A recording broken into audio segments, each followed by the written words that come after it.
সপ্রকাশে আমাদের সাথে এবং আমাদের স্যারদের সামনে মাপ চাবে অনতিবিলম্বে, তারপরে আমরা তাদেরকে ছেড়ে দিতাম।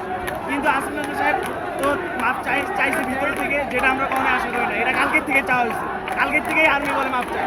এই মাপ আমরা চাইনি, আমরা চাইছি জনসম্মুখে প্রকাশ্যে আমাদের স্যারদের গায়ে হাত যেভাবে তোলাইছে প্রকাশ্যেই মাপ চাবে, প্রকাশ্যেই আমাদেরকে দেখিয়ে তারপর আমরা তাদেরকে বিদায় দিব। আমাদের বক্তব্য হচ্ছে এটা।